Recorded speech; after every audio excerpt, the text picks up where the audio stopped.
Against the clock എന്നുള്ളതാണ് idiom. അപ്പോൾ അതിൻ്റെ മീനിങ് എന്താണ്? As far as possible before the dead line എന്നുള്ളതാണ്. അതായത് അപ്പോൾ നമുക്ക് ഒരു ഡെഡ് ലൈൻ തന്നിട്ടുണ്ട്, അതായത് ഇന്ന കാര്യം കംപ്ലീറ്റ് ചെയ്യാനായിട്ട് ഇത്ര സമയം എന്ന് പറയുന്ന ഒരു ഡെഡ് ലൈൻ തന്നിട്ടുണ്ട്, അത് കംപ്ലീറ്റ് ചെയ്യേണ്ട ഒരു ടൈം തന്നിട്ടുണ്ട്. നമ്മൾ ആ കംപ്ലീറ്റ് ചെയ്യേണ്ട സമയത്തിനുള്ളിൽ എത്രയും പെട്ടെന്ന് കംപ്ലീറ്റ് ചെയ്യുന്ന ഒരു കാര്യത്തിനെയാണ് എഗെയിൻസ്റ്റ് ദി ക്ലോക്ക് എന്ന് പറയുന്നത്. അതായത് ക്ലോക്കിനെതിരായിട്ട് സഞ്ചരിക്കുക. അതിനർത്ഥം എന്താണ്? നമുക്കൊരു ഡെഡ് ലൈൻ തന്നിട്ടുണ്ട്, ആ ഡെഡ് ലൈനിലാണ് ഈ ഒരു വർക്ക് കംപ്ലീറ്റ് ചെയ്യേണ്ടതെന്നിരിക്കട്ടെ, പക്ഷേ നമ്മൾ എന്ത് ചെയ്യും?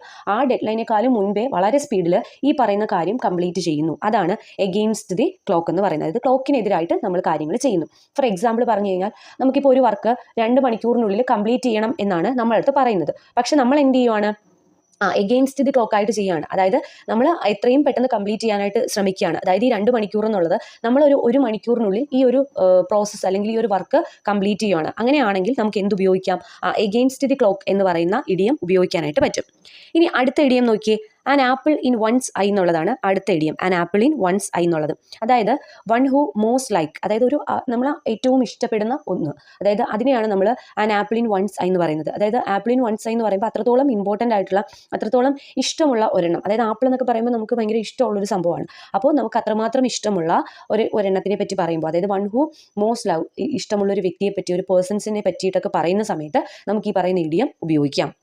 ഇനി അടുത്ത ഇഡിയം നോക്കിയേ, ക്വിക്സോട്ടിക് എന്ന് പറയുന്നതാണ്. ക്വിക്സോട്ടിക് എന്ന് വെച്ചാൽ എന്താണ്? ഫൂളിഷ് ആയിട്ട് കാര്യങ്ങൾ ചെയ്യുന്നതിനാണ് ക്വിക്സോട്ടിക് എന്ന് പറയുന്നത്. ക്വിക്സോട്ടിക്